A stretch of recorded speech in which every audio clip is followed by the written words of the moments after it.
Right now, Eli, how are you doing? I'm doing good. Good, good. I'm really glad you can make it, man. So before we kind of dive into things, who are you? I want to learn about you. Okay. My name is Elias Ayala. That's my full name. My friends call me Eli. I am 37 years old. I'm married. I have three kids. And I am a middle school and high school teacher at a Christian private school. Okay. And I'm a youth director at my church. And I do some writing and apologetics, on the side. My interests are philosophy, epistemology, more specifically, and I love to have good conversations about the stuff that we're going to be talking about today. And I got a YouTube channel, Revealed Apologetics, and a Yes. podcast on iTunes, Revealed Apologetics. Folks can go there if they're interested in anything I have to say. And Absolutely. that's about it. All right. Well, speaking of your YouTube channel, I popped the link down in the comments for anybody who wants to check out Eli's Cool. channel. So you threw out a couple things there. You said you're really into apologetics and philosophy. Sure. How long have you been doing this for? Oh man. How long have I been doing this for? Probably since intentionally doing apologetics, probably since I want to say 2002-ish, around there. But I Okay.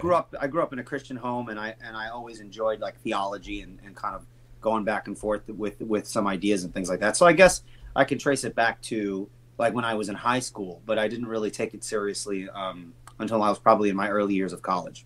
Okay. Yeah. Well, rock on, man. So I'm taking a look in the comments and I'm seeing if we can. Let's see. We have people saying that they're having audio issues. Looks like it's doing all right. Okay, I didn't want to have a muted All right. stream. um, I can hear you okay, fine. You sound better than before. nice. I like Right. that. All right. I increased both of our volumes just in case that was the case. Okay. But I want to kind of let people know how I found you.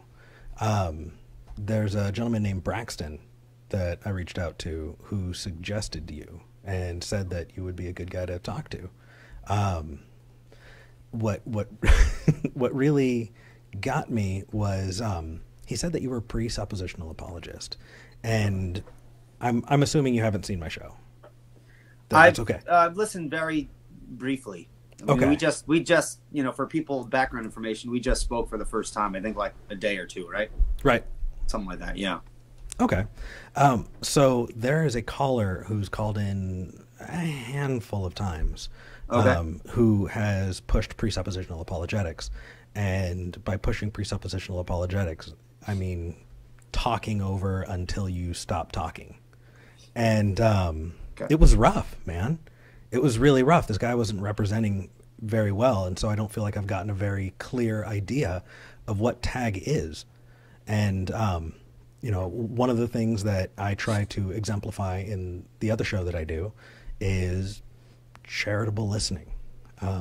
You should give the other person the benefit of the doubt and let them live up to those expectations. Let them be the best versions of themselves. And so I kind of wanted to ask you about tag if you're up for it. Sure. Yeah. Okay. So what is tag? Tag is short for Transcendental Argument, so that's a mouthful for people who aren't familiar with like that kind of argumentation. And it's not unique to Christians. I mean, you could find transcendental arguments in people like Immanuel Kant and even Aristotle when he argued for the laws of logic. And transcendental arguments basically ask the question, what are the preconditions for intelligible experience? What are the preconditions for knowledge? What must be true in order for intelligibility to be the case, knowledge acquisition to be the case, and knowledge itself? So it's actually arguing in terms of ultimate foundations. And so Okay. what I enjoy about it I, is, yeah, go ahead. Do you have a question? what is an ultimate foundation and why do we need it? Well, if you don't have an ultimate foundation, for example, for your reasoning, then we're going to be being arbitrary in a lot of the things that we say. For example, if I assert, something I believe to be true, and you ask me to justify why do I think that's true, and I don't have a stopping point, I run into an infinite regress of justifications, never justifying the initial assertion that I make. And so foundations kind of are those stopping points that ground everything else that we believe. Now, everyone has a stopping point, and I would argue, if someone says, "Well, I don't have an ultimate foundation," I would argue that everyone does, whether they recognize it or not. So, I've done this game for myself, and I've gotten down to the laws of logic, and then we get to the problem of induction. Before I dive into it, I kind of want to explain it a little bit. That way, people can follow along with us. Sure. So the laws of logic, there are three of them. There's identity, non-contradiction, and the excluded middle. So a thing is what it is, isn't what it isn't, and can't be what it is and what it isn't at the same time. Those three things, you're stuck with them. And the interesting thing is we build logic upon it. And so in order to justify it, you would need to use it to justify itself, which is circular. And that circularity means that you can't rely on it, and you can't perfectly justify it. You can rely on it, but you can't justify it without being circular.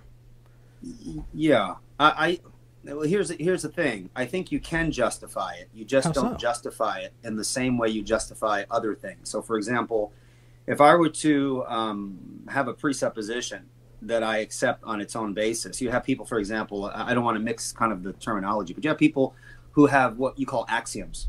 Okay, there are these stopping points in our reasoning, and axioms are typically understood as something that cannot be justified by anything else, because if you try to justify an axiom, then you have to appeal to something external to that axiom to justify the axiom, in which case the axiom that you previously asserted is not your axiom. The other thing that you've appealed to becomes your axiom. So axioms are kind of these intellectual foundations that we just accept on their own authority. Now, a lot of people think, well, because that's the nature of an axiom, there's really no way to demonstrate that your axiom's true. People adopt axioms and try to build the rest of their worldview from those axioms. Now, I would say that I don't want to use the word axiom. I guess the way I understand it from within like an apologetics mentality, I take my foundation as what I like to call an ultimate presupposition. And the way I differentiate between an ultimate presupposition and an axiom within my apologetic tradition is that, unlike an axiom that can't be justified, I believe that an ultimate presupposition can be justified, just not by appealing to something external to itself, rather by appealing to its own transcendental necessity, sort of like the laws of logic. I don't agree. Well, you don't have to agree. I not only disagree, though. I think that it's unnecessary and needs to be justified in order to be claimed. No, if you're saying you don't agree, then what you're denying is the very possibility of transcendental arguments, because that's how transcendental arguments proceed. You justify them by appealing to their own transcendental necessity. If you say, well, I don't agree with that, then you're just denying all forms of transcendental argumentation. Okay, so that's interesting. I want to dive into that a little bit. So you're saying that for me to say that it's unjustified to claim a presupposition, I'm throwing out all transcendental arguments. I'm saying if you say that a presupposition cannot be justified by appealing to its own necessity, if you're saying that can't be done, what you're doing is you're in essence denying transcendental arguments, because that is what a transcendental argument does. You justify the claim by appealing to its necessity, since you can't appeal to something external to it, otherwise it wouldn't be your ultimate foundation. So it is circular in a sense, but I would argue that not all circles are fallacious. For example, transcendental ones aren't. Namely that, for example, if I were to demonstrate the truths of logic, they would be demonstrated by their necessity. Deny them and you must affirm them. They're true by the impossibility of the contrary. So I understand a few parts of this. Let's maybe put this into an example. That way we can work with it. Sure. I think that you can use that kind of reasoning when you talk about something that is definitionally true, right? So if we were to use a deductive argument, and that deductive argument specifically went through with definitions. So if I said that all bachelors are not married, Okay. right? That is by definition true, and Sure. in and of itself is justified by its own definition. Yeah, but if we're dealing with something more foundational than bachelors and words, we're really dealing with logic itself. Well, So I think. Go ahead. I'm sorry. Were you going to say something? No, I didn't want to dive in, please, because my question is going to be, please continue. What do you mean?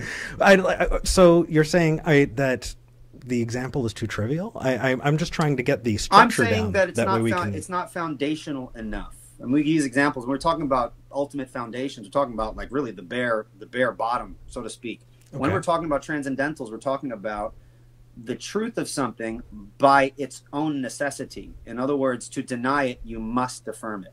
You have to affirm it. So we can't say, well, logic is a starting point, and since I can't appeal to something external to itself, then it's impossible to prove that logic is something that's valid. Well, you can prove it by the impossibility of the contrary. Deny it, and you have to affirm it. Affirm it, and you affirm it. And that is to show its own necessity. So, unless, I'm sorry, let me just finish. Yeah, please. Unless we want to say that logic is not universally binding, right? So then it wouldn't be like a logical truth wouldn't be necessarily true. If someone wanted to go that route, which I'm sure there are people who believe that logic, the laws of logic aren't universally binding. Well, so I've definitely argued with people who have said that, and they've been very convincing. But I do want to take the. Wait a second. Time out. What's up? Are you saying it's convincing that the laws of logic are not universally binding? No, I've been convinced that you need the laws of logic without even a universe. The laws of logic just are. And universally binding. I mean, just period. Yeah, they just are. Now, okay. That said, sorry. It's okay. So, if we agree that the laws of logic just are, why are we making an assertion if we are at an impasse? It seems like what we've got is we have a thing that's working. This is a tool that we use. Okay. Wouldn't it be intellectually honest to say, I will use this tool so long as it works, and if it stops working, I'll stop using it? But to make a general statement when you can't justify it and use always and never statements, you know what I mean? In just blanket statements like that. How are you justified in doing so? Well, you can justify logic by its appealing to its transcendental necessity. So if you were to say, I believe in logic, then I guess my question would be, well, on that position where logic just is, what is that metaphysically? Can your worldview ground something like logic? And however Absolutely. You understand. Well, that's good. So yeah, because I can use it. I'm sorry? Because I can use it. Well, that doesn't justify it. If it's necessarily true, whether you can justify it or not, you still have to use it. So there are people who use logic but don't have a broader worldview context in which that makes sense. For example, I would argue, I don't know your own position, your own metaphysic, but if you are a metaphysical naturalist, that all that exists is matter and motion, I don't think that broader metaphysical context can couch something like immaterial laws of logic. Why not? So you can use it, and in many cases you can use it very well, but I don't think that when we talk about the nature of logic, that fits in a worldview in which all that exists is matter and motion. So do you think that, now this is a bit of an aside, and on my show I would say we can't go down this path, but okay. this is my channel. This is new. Yeah, you can do whatever you want. We are going down this path. So first off, all that it is matter and motion blows my mind because I feel like it trivializes the universe. Okay. But that said, who cares what I feel about it? That's what you think about it. Do you think that concepts and ideas and tools that we use mentally don't exist in the natural world? Say that again. So let me give you an example. Numbers, right? I can tell you about the number one. But if you put a gun to my head and said, Eric, take me to the number one, I would be in trouble. Right? And similarly, I don't know if you've ever read The Lord of the Rings. I'm a big fan. You are? Okay, cool.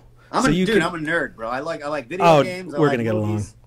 We might not get along on tag, but we'll get along on other things. So let's talk about the Shire. If you were to walk up to me and say, Eric, please take me to the Shire, I could say, I can't because it doesn't exist, but I can draw you a map. Now, why is that? Because, well, I'm not sure where you're going, so sure. If that's a rhetorical question, I'm not. If it's a rhetorical question, then I'll let you continue. If it's a question to me, I'm not sure where you're going with this. So. Sure. So we're talking about tools that we use, things that we're creating. We're talking about mental tools, right? We're talking about numbers. We're talking about ideas that only exist in our imaginations, right? Like the Shire is not an actual place, but it is written in fiction, right? Sure. So we can agree that in this fiction we can make determinations. We could talk about the Shire in a way that both of us can agree on, or you can say, Eric, no, that is absolutely not true, and we can go about talking about it even though it doesn't exist. Are you saying that in the naturalistic worldview that's not possible? I'm trying to. I would much approach rather. how you're... It would be easier for me to answer your question if you asked it the way you were originally going to ask it before you started talking about the Shire. Because once you started asking the question, I kind of figured, oh, okay, I think I know what you're saying. But then you went into the analogy, and I kind of. Yeah, I lost you. Oh, that's okay. Let's rewind it then. Let's talk about numbers. I think you were saying. Are you saying, Eli, that in a world where there's matter and motion that we can't have concepts and ideas? I think that's what you asked. Yeah. Well, if you are reducing concept and ideas to matter and motion, then I think that that would be problematic on a number of levels. I do not equate concepts and ideas with activity in the brain. Because really? Because I'm not I'm not a materialist in that sense. I believe that man has an immaterial aspect to his soul. I think concepts are immaterial. And so if something's immaterial, you can't have something that's immaterial in a worldview where everything is matter. But you agree that matter exists. Well, of course. Okay. Yeah. So we can start there, right? Okay. So if I were to lobotomize you, could you still use those concepts? If you cut me open and then like I'm dead? No. If I were to damage your brain such that you're still alive but unable to think. Well, you would damage the instrument through which my soul would function. See, again, I'm operating with the whole entire system. So, for example, when we talk about worldview apologetics, if I can just back up for a little bit. Yeah.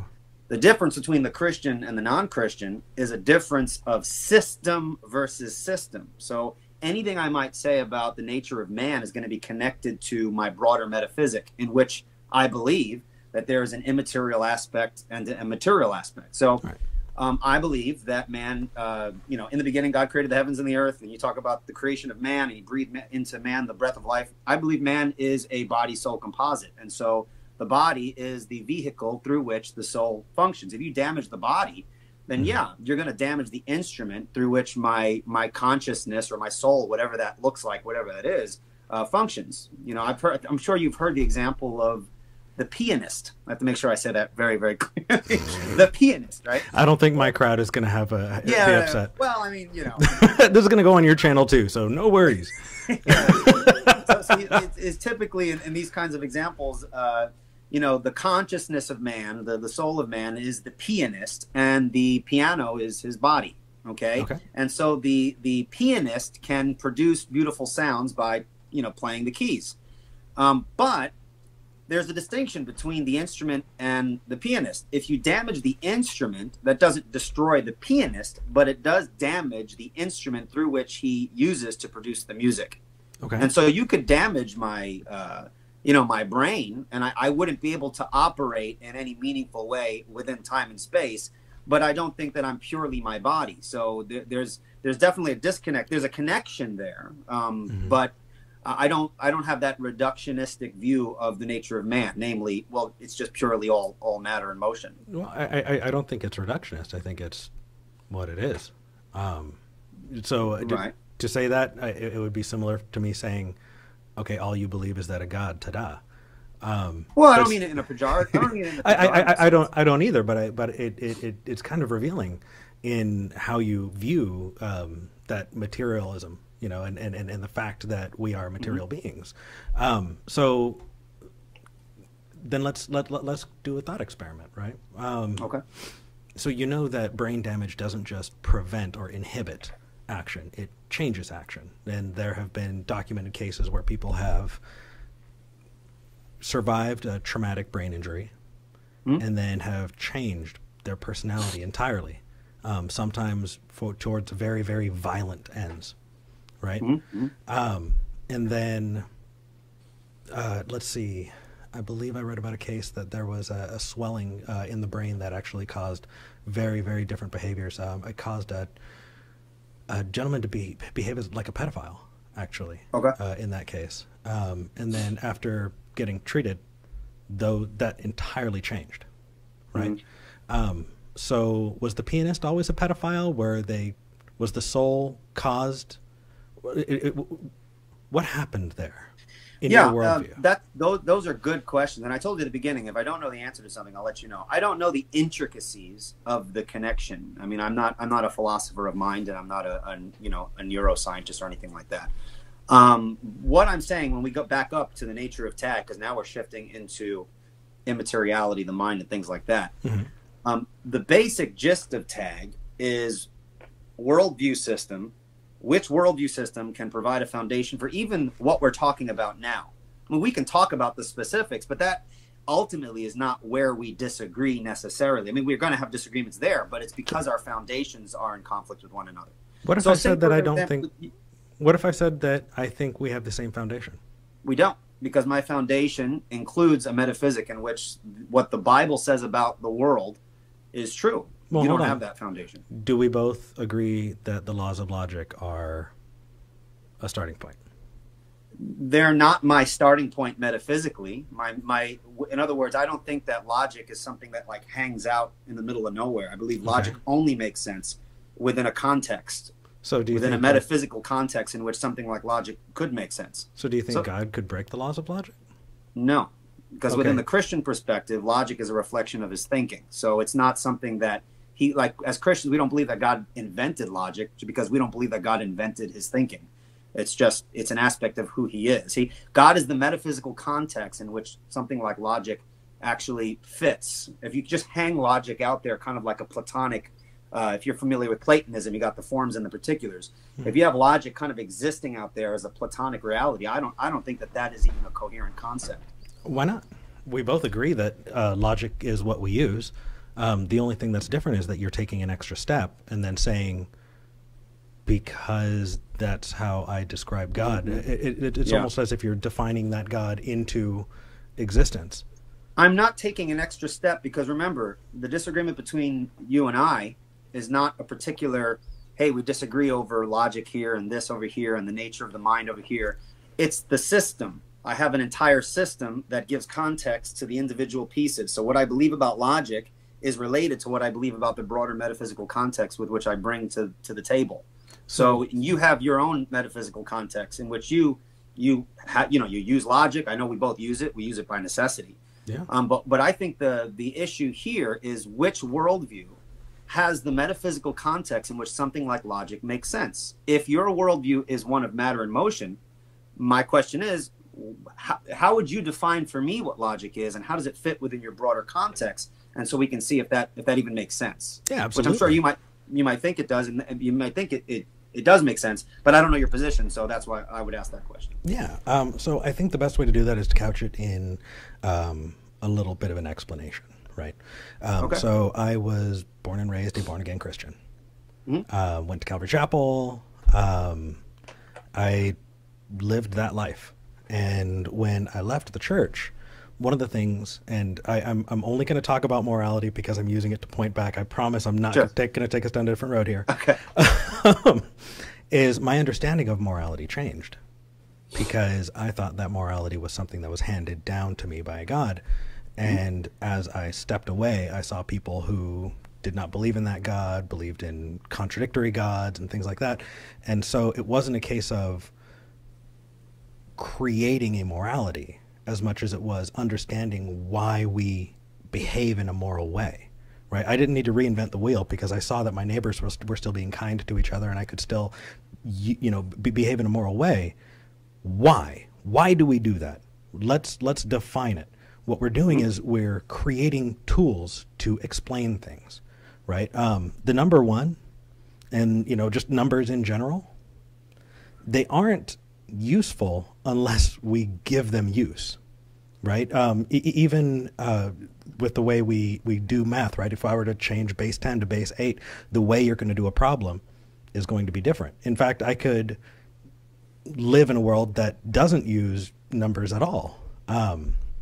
But that said, I'm talking about relative use. So I could make you a chair without ever using a ruler. Right. You still have numbers, though. No, numbers no. is wrapped up in. Well, sure No, you do. No. So if I wanted to make you a chair, I'd say, okay, Eli's yay high, so I'm gonna.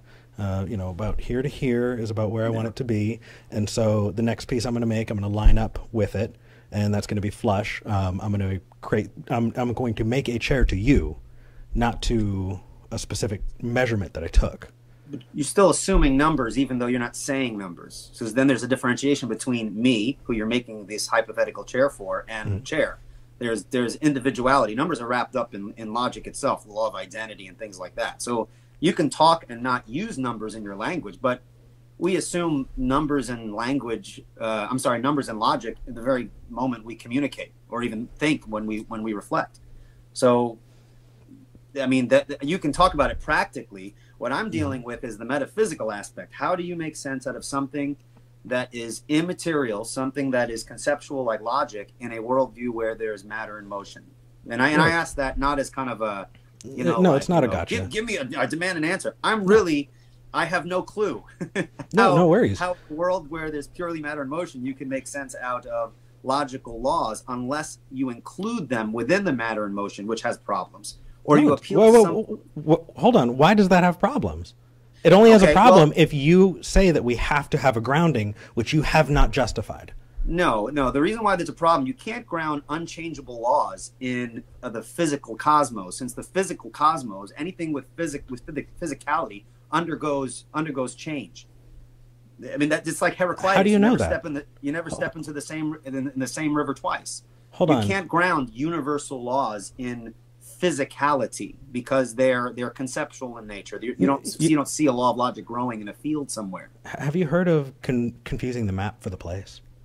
Yeah, sure. I'm familiar with that. Okay. How are you not confusing? And that's why I started talking about the Shire, right? You're describing a thing and then telling me that it exists. You're mixing things.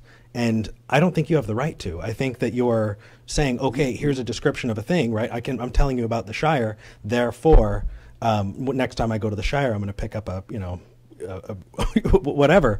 How are you not confusing those things? Because it feels to me like that's what you're doing. Yeah. No, I don't think I'm confusing them. I'm basically just asking, on your worldview, metaphysically speaking, what is logic? If all of reality is matter and motion, logic would have to be part of that. And so how do you explain logic in physical terms? Sure. And still have them unchanging, invariant, and universal? Got it. It's an idea. Is an idea material? Absolutely. It's related to a brain state and something that, so can a dead person think about the number one? No. Can a dead person think about anything? That begs the question, doesn't it? No, it doesn't. A dead person. It does. It begs the question that man is purely, for example, at death, for example. We have different conceptions of death. For me, when I continue to exist after I die, and so in my worldview, I can still think of the number one without a physical body. Okay. In your view, on your view, it seems that when you die, you can't think of the number one because you don't exist. So that begs the question in favor of your kind of outlook on that. But you haven't introduced anything to demonstrate why it's justifiable to accept the idea that there's anything outside of the body. But again, let's go back to grounding here. Mm-hmm. We're talking about ideas. Sure. Ideas exist in this world. We agree with that. We also agree that the laws of logic are what we're using. We don't have a choice, correct? Yes, but there's a shift there, I think. You said the laws of logic, no one's going to disagree that we're using the laws of logic. Mm-hmm. The use of the laws of logic is not the issue. The issue is the metaphysical grounding for it. What is it in my worldview, and what is it in your worldview? On your worldview, logic is reduced to physicality, which I don't mean this pejoratively. No. Okay, so if it's not physicality, does it matter? It's an idea. I'm telling you that it is in your brain. It is an idea. Without you, so that tool would not. Brain? Yes, I use the laws of logic. Yes. Is it my brain? So are our brains the same? In that way, you can do math the same way I can, right? But we can both look at a pizza and call it a pizza. We're talking about definitions of words. I mean, yes. Do you think that if we have the same definitions of a word, we're the same person? No, that's silly. Well, that's not. Of course, that's not what I'm saying. Okay, I'm saying that it seems to me that the laws of logic transcend our physical brains. Why is that the case? Well, I mean, if logic is merely reduced to something, and I mean merely, I don't mean it in a pejorative sense. Sure. I'm kind of using it in the philosophical sense that, like kind of reductionist view of like, people reduce, man as matter. It's not like a mean thing or anything like that. If you reduce the laws of logic to brain states, my brain's different than yours. And so on that view, I know we can talk consistently with each other, but on that view, you could hypothetically have different logic and they both equally be true. No, I'm sorry? Absolutely not. So then they would transcend. No, you could be wrong and I could be wrong. See, we bring other people into the room and we're going to find out whose definition is lining up. And if everybody in the room decided to use different words for things and define things different ways, that's great. But that's missing the point. The point is you could be wrong. That doesn't mean that it exists outside of the brain. It just means you were wrong. Right. So now that brings me down to the more fundamental issue is knowledge, which is what I got back, what I was talking about at the beginning, where the Transcendental Argument asks which worldview provides the preconditions for knowledge. So if we're going to make knowledge claims, we're going to disagree over our certain claims. How do we justify any of our claims? So we can talk about logic, but if we haven't gotten to the worldview context in which knowledge itself can be justified, then we're going to have a disagreement because I don't grant certain things you're saying, and you're not going to grant certain things that I would say in response. Actually, we have a fundamental disagreement on that issue. I'm sorry? I don't know if that's the case. So the thing is I'll grant everything up to the laws of logic, and past that, it's incumbent upon you to justify it. Well, then, but here's what I'm saying: I don't grant you the laws of logic Why not? In the sense that. Not that you can't use them, obviously. Then I wouldn't be having we wouldn't be talking if I didn't grant you that we could use them. I don't grant them to you as this thing that can float independent of a metaphysical context. Okay, you're adding to it. You're no, adding to it. No, that is by necessity additive. No, you're taking the laws of logic because you're not. Yeah, you're not understanding. And you're adding to it. Right. I'm sorry. We're talking about identity, non-contradiction, excluded middle. No, I'm talking about something broader, real quick. And more. No, when we both come to debate, so to speak, and I would say this is a respectful discussion. Yeah, absolutely. What we're doing is we're bringing two opposing systems. I'm not adding to anything because we're not in the same system. We have different worldview perspectives. I understand logic different than you in its metaphysical sense. I have a different epistemology than you. I have a different view of history than you. If we really boil down to it, we'll have different views as to what a cow is. If we want to get into the metaphysical foundation of just individual things. We come to this entire discussion with systems. So I don't grant you your system, and you don't grant me my system. Yeah, I do. I'm going to grant the laws of logic to you because you're using it and we both agree and understand what it is. You're just granting a specific thing within my system. You're not granting my system because if you're granting my system... Okay, how come you won't do that same kindness for me? It feels like you're only doing it because you can't have your way. good thing that's just how it feels. It's not actually how it is, right? That's I agree. You're right. I said that's how it feels.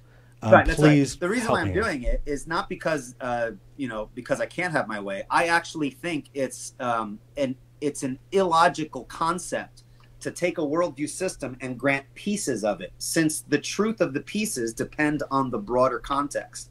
So it's not that I'm not granting it to you because I just don't want it any other way. I actually think it's a logically inconsistent thing. When you're doing worldview analysis, what you have to do is what we call internal worldview critique. What I would do is not grant you the neutral ground of logic. Hey, we both agree on logic. Let's start there. No, logic for me is necessarily connected and couched within the context of my broader worldview. What I want to do is hypothetically grant your worldview on your own terms. Do these things like logic and induction and all, do they make sense within your own system? And I'd have to critique you on that basis, because I can't throw rocks from my worldview system over to yours because you're not operating on the same system. In like fashion, if you're going to grant my system, you can't just grant aspects of the system like logical laws, because it's connected to the entire package. I don't do if you're familiar with presuppositional methodology, we don't argue in like a piece by piece fashion. We argue worldview system. We don't pull things apart. I had a discussion with the atheist YouTuber Tom Jump, where I'm not sure if you're familiar with him. I sounds familiar. Yeah, well, he said something, well, I can grant you the resurrection, that doesn't grant you Christianity. I'm like, well, no, you can't grant me the resurrection, because the resurrection doesn't have any meaning outside the broader context of the entire system. So some people have this impression that when they're critiquing a worldview or asking certain questions, towards another worldview, that they can just pick and choose. Well, I'll grant you this, but I'm not going to grant you this. You're making an extra step here. There's no steps. I have an entire complete system. You have an entire complete system. Nope. We need to interact in terms of internally critiquing those systems. So that's a false dichotomy. You can talk about your worldview and your system, but sure, you don't get to say that I behave in the same way, because I don't. I'm not using an all or nothing method. You're saying all or nothing for you. I'm saying sure, evaluate and follow the evidence where it leads. And that right there is an exemplification of our differing epistemologies. Okay.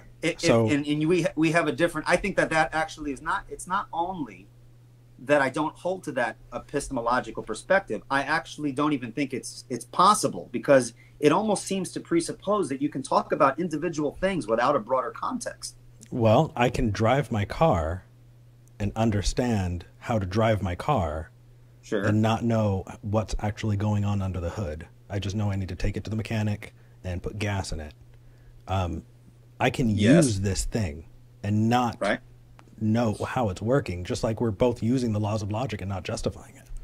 That's right. So if you're going to drive the car and not know what's under the hood, that's fine. You can do that when you're driving the car. But if you're going to have a discussion about worldviews, you can't do that, because you could just say, well, my car works because it just works. Well, that's not how we evaluate the truth or falsity of a worldview perspective, or to see if a worldview is rational or whatever.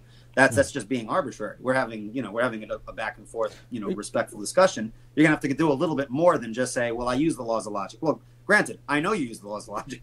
Okay. I'm trying to use them as well. That's just contrary to what you said.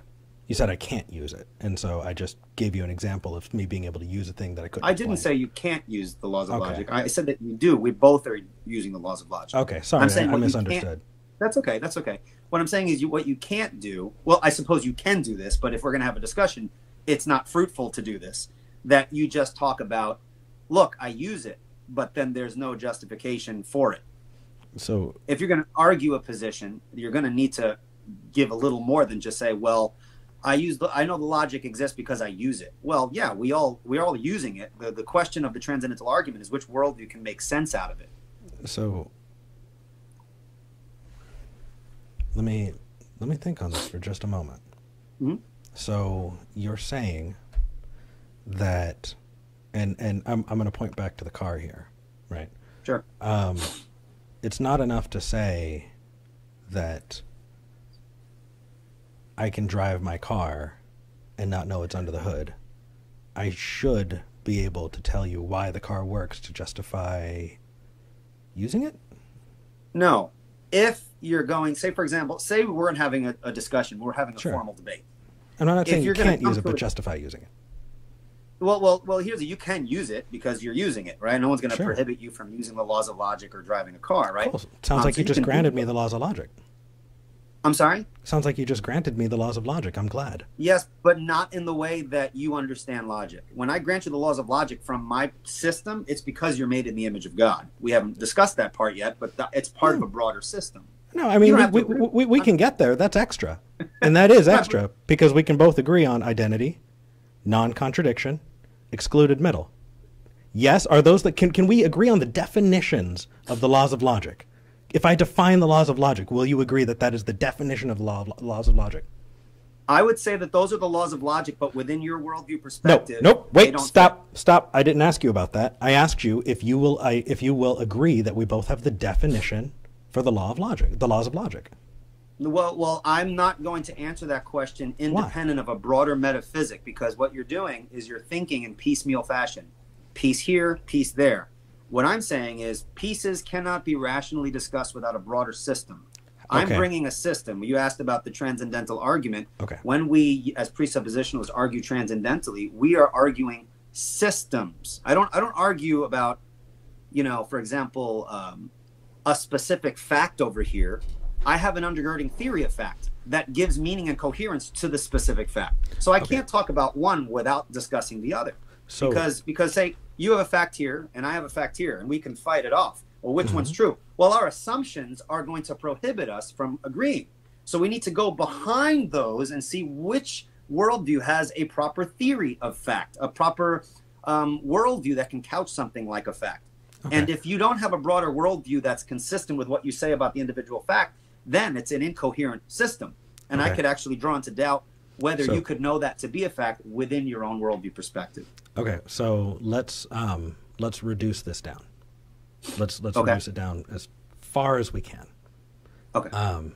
So let's take this to hard solipsism. Brain in a vat. Are we in the matrix? Can you trust your sense perception? Right. So my view of that is that I really don't have a choice to either I'm going to behave in this world such that I can continue to exist, or if I thought that I don't actually need to eat, I'm going to starve. It's exactly the same. It's exactly the same as far as consequences are concerned. If I don't care for my body, I'll die, whether I'm in the matrix or not.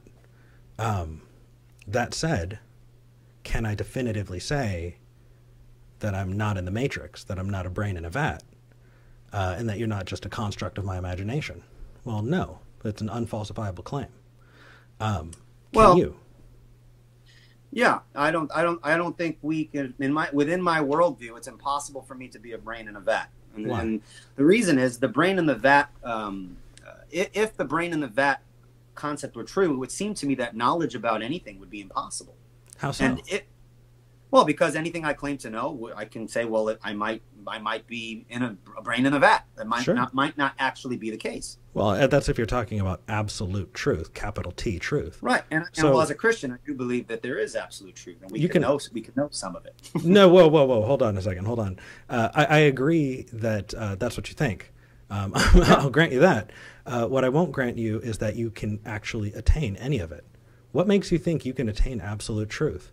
And please tell me how you got away from your own sense perceptions, because well, real quick, you said that I could not attain absolute truth. Now, I know that how these conversations go, and I don't mean this to be, unless we're talking about definitions, right? Unmarried bachelors, right? If we define a thing, but you into say existence. if I can't know absolute truth, and the famous and annoying retort is that absolutely true? That I can't know absolute truth. I mean, even that statement itself seems to, and if you say, well, no, I'm not even sure about that. Well, now you're back into the infinite regress and you couldn't know anything. It would seem as though if you grant the brain in the vat analogy, knowledge would be impossible. But it's impossible for knowledge to be impossible, because if someone says we can't know anything, I'd ask, how do you know we can't know anything?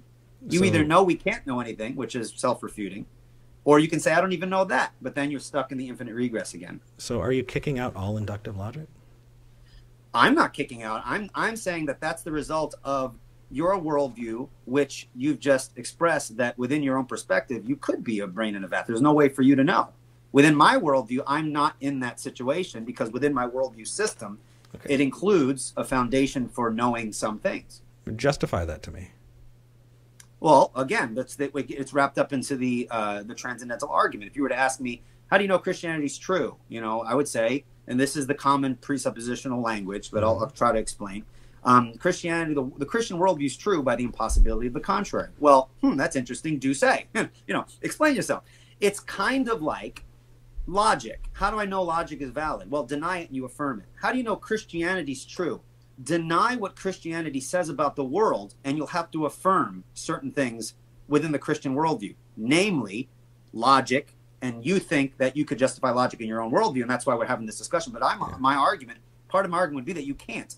And I don't think you have making logic something that's stuck within the material existence. So first off, you have to show that it's immaterial before you can make that claim. Second, no. You know what I like What's up? I have to interrupt you. This is what I like about you. What's up? You say things very simply, and I appreciate that. Well, it's not like, hey, that's an invalid argument. You know what? No. And I completely understand what you mean. So here's the thing. One of the things that I hate about these kinds of arguments is they're incredibly hard to follow. Somebody who wants to pick up and learn about these concepts are quickly going to find themselves over their heads. In fact, when I started Talk Heathen, my example was somebody had called into the Atheist Experience and said, I want to talk about the Kalam cosmological argument. And Matt answers the phone and he says, okay, I disagree with premise 2. Click, on to the next call. Did we learn anything about the Kalam? Did we learn about why he disagrees? Did we learn about what the premises are and why premises are important? Did we learn any of that? No, we lost a teachable moment.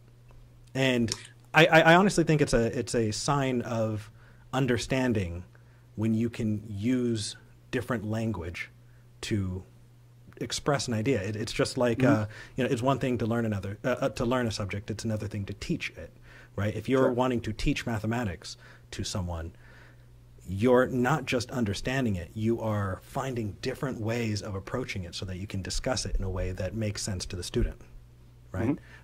When I say no, it definitely resonates. People are able to, okay, why is Eric disagreeing? Right. So the reason I'm disagreeing is, and I don't want to go in circles here. I don't, and I feel like we're going to start going in circles. I don't think so. I don't think we're going to go in circles. I don't even feel that. My question is, and this is an honest question, I'm having great difficulty understanding how universal laws of logic can be material. They exist in your mind. And okay, well, when you talk to a Christian, a mind is not material. I don't equate mind with brain. Okay, that's great for you. Demonstrate it, because you're adding an extra step to our understanding. No. Remember, I'm not adding anything. Yeah, remember, you are. So you're adding soul to body, which we both agree with. No. Okay, you're not understanding the idea of system against system. I'm not adding anything. No. How is that not all or nothing? That is all or nothing. You are saying you're taking my whole worldview or not. Piecemeal. You're trying to argue piecemeal, and I reject that. I reject that form of argumentation, because I'm not going to discuss individual things independent of a broader context. I have a completely different system than you. Okay. And you have a different system than I do. So I don't operate on that basis. So what I'm saying is, within your perspective, now this is what you call an internal critique. I'm putting my perspective aside and I'm trying to understand your perspective. Within your worldview, okay, how do you explain, and this is not like a debate question, I'm honestly asking, how do you explain universal conceptual laws that are unchanging, that is grounded in the material world? And for you, and you can correct me if I'm wrong, all that exists, and I don't mean that pejoratively, is matter and motion. I'm having great difficulty understanding how universal conceptual laws are matter. Sure. The Shire is a place that I can draw a map to. I can describe the Shire in the same way that I can describe our understanding of concepts. That doesn't mean the Shire exists. You're mixing up the map with the place. I'm not telling you there's a place. I'm telling you there's a map, and the map exists. Okay, so explain this. So what is logic on your view? What is it? The metaphysical essence of it. So I can tell you about the laws of logic. Okay, so do these laws that we use to speak, are they reflecting a more fundamental reality? I think if it was, then you would need to show me evidence. In the same way that somebody says... No. Eric, I'm sorry. I'm asking you, within your perspective, do these words that we use, law of identity, law of non-contradiction, law of excluded middle, are they pointing to something more foundational, or are these just words that we use and we call them the laws of logic and we all agree to use them? I don't see how you could justify the former. I'm not sure what you mean. I'm asking you from your perspective. Sure. Words just being words is the way that we built this society, right? Mm-hmm. We all agreed to them. We understand and talk about the laws of logic because very smart people found that there were constants in this universe that we're living in, and we describe them. But that's it. Anything more, like I could be a dishonest interlocutor, right? I could, for example, I could say that the only reason you're able to use logic is because I grant logic to you, me being the deity, right? And so if I were to, as the deity, grant that, I say, well, I'm couching that in my entire worldview, and so I'm not going to let you pick that apart. It becomes unfalsifiable. And so how do you protect yourself from unfalsifiable claims? It's unfalsifiable. Okay, so within my worldview, logic is unfalsifiable. No, your worldview being unfalsifiable. That's right. Since it's grounded on God, who couches the laws of logic, it's unfalsifiable. It's true, but it's true by its own transcendental necessity. That's the nature of the transcendental argument. Hold on. Now we didn't hash that out just yet. But for example, if you were to ask me, is it possible for your worldview to be false? Well, if I'm going to be consistent with using a transcendental argument, I'm going to say, no, it's not. Because if it's possible, then it's not the necessary precondition for intelligible experience. Okay, so where in here do you feel that I'm right and there's no way that I can be wrong? By definition, how is that acceptable to you? Yeah, I'm not saying it by definition in the sense, well, I'm right and that's it, and it's just a claim. The response that I would hope that you would, if we were to kind of do it in a more formalized way, for example, if I were to say that the proof for the truth of the Christian worldview is that if it were not true, you couldn't prove anything at all. A lot of people mistake that as an assertion. It actually isn't. If you want to falsify that assertion, which I believe is you're not going to falsify, but that's just me. I mean, I'm trying to be consistent with my own view. Sure. What you're going to need to do is give me your worldview and show me how you can ground the very thing I'm saying you can't. Okay. If you do that, then that's where the worldview systems are going to collide, and we're going to see which one has the foundation for knowledge, intelligibility, and things like that. Okay. So. Does that make a little sense, though? I mean, you don't agree with me, but is what I'm trying to say make a little sense? Like, are you understanding a little bit about, like, at least like where I'm coming from, or is it completely gobbledygook? No, I'm getting it. I'm actually trying to think of a way that I can clearly respond in a way that's helpful. So I'm borrowing an example from seeing a whole lot of other people use it. Harry Houdini, was friends with Sir Arthur Conan Doyle, who wrote Sherlock Holmes, right? Famously, in Sherlock Holmes, there's the statement that Sir Arthur Conan Doyle would say is, once you eliminate all probable results, whatever's left has to be the truth. Right? If you lay out all of the different explanations for a thing and discount and are able to rule out everything but one, then whatever's left, no matter how improbable, is true. And so that statement, right, is it seems great. And when you read Sherlock Holmes, there's a lot of, I ruled out all of the other competing ideas. But what's funny is Sir Arthur Conan Doyle used that logic and said, Houdini, I know that you're dematerializing and rematerializing outside of the handcuffs because there's no other way that you can do it. And so no matter how improbable it is, you're obviously phasing through this. And so I want to know how you're doing it. I want to know how you're able to phase through things.